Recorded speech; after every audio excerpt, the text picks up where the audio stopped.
If you like our content, please like, subscribe, and click the notification bell to get alerts when we introduce new videos. Welcome to the demonstration series for the Ruckus Analytics Cloud Service for Network Intelligence and Service Assurance. The videos in this series will describe the various views, services, and capabilities of the Ruckus Analytics platform.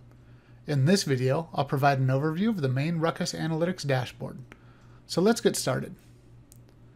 We'll log in to Ruckus Analytics, and before we jump into the dashboard proper, let's take a look at some of the areas of the screen that are always visible, no matter which view you're looking at. First, at the top of the page is the header panel. From right to left, this panel contains a user icon that gives you options to open your profile settings or log out of the Ruckus Analytics interface. The help icon gives you options to view documentation, view how-to videos, see license information, contact the support team, open a support case, view the privacy policy, or view details about this instance of Ruckus Analytics, including the version number. This is the account you're logged into the interface as. Over to the left is the search bar. From here you can search for items in your inventory.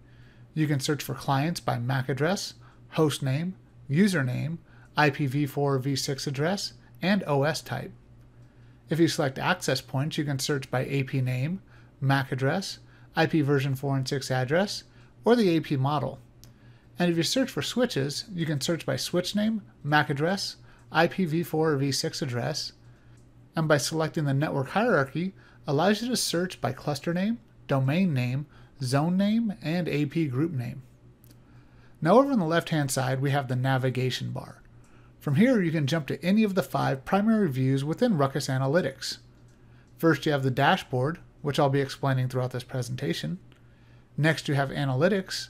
This allows exploration and drill down on network incidents, client impact areas, and network health requirements. Below that is Reports. These provide built-in reports and charts to understand network usage and inventory. Next, we have the Data Explorer, which allows you to explore the database with customizable UI-driven tools to answer core questions. And lastly, we have Admin. Here you can view onboarded systems, manage users, manage resource groups, allow Ruckus support access, as well as manage licenses and assign APs. Each of these areas will be covered specifically in individual presentations. Okay, now let's talk about the dashboard itself, starting with the time selection field, which is located in the upper right corner of the dashboard. Here you set the time period of your dashboard view based on predefined time periods, such as the last hour, the last 24 hours, or the last 7 days. The default view is the last 24 hours. On the left of that, you have the incident category selection. You can choose to view incidents based on connections, performance, and infrastructure. The checkboxes let you select one or more of these options at a time. Just click Apply for the dashboard to update based on your selected categories. Next, we're going to jump to the largest portion of the screen, called the Interactive Network Hierarchy, which uses a feature called circle packing. Circle packing is a hierarchical representation of the network that illustrates the controller clusters, domains, zones, AP groups, and individual APs visually. The colors identify the areas of the network that are impacted by issues or showing problems. The size of a circle depends on the number of APs within that layer of the hierarchy. You can navigate within each circle, exploring layers within the hierarchy by clicking on the circles themselves. The boundary of a circle indicates that there are incidents occurring within it. This brings us to the Incident Summary tile. This tile is updated based on which layer of the hierarchy is selected in the Interactive Network Hierarchy tile. It provides a summation of the overall network status and compares the severity levels of each incident to the selected network. Each severity level is identified by priority and color. Red P1 incidents are critical, dark orange P2 incidents are high severity, orange P3 incidents are medium severity, and yellow P4 incidents are low severity. Clicking the See Incidents button displays the Analytics/Incidents page, which displays each incident and allows you to analyze them individually.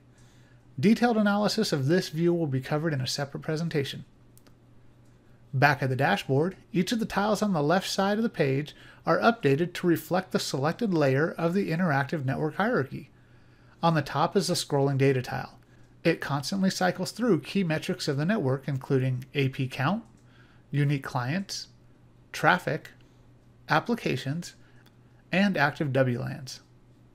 The network history tile displays the number of connected clients with the dark gray line, the number of newly connected clients with the light gray line, and the number of clients affected by incidents with the blue area in the chart. The incident types tile shows the types of incidents, the number of incidents of each type, and the relative severity of the incidents. The incidents are categorized into 3 primary incidence types of connection, performance, and infrastructure. Each incident type contains many subtypes. Last is the critical incidents tile. Here, individual incidents are displayed by severity, incident type, and the time the incident occurred. If you click one of the incidents, the specific incident is displayed on the incident details page, which will be covered in a separate presentation. This completes the presentation providing an overview of the Ruckus Analytics dashboard. I hope you found this information useful and hope you return for more presentations in the Ruckus Analytics series. Thank you for taking the time to view this presentation.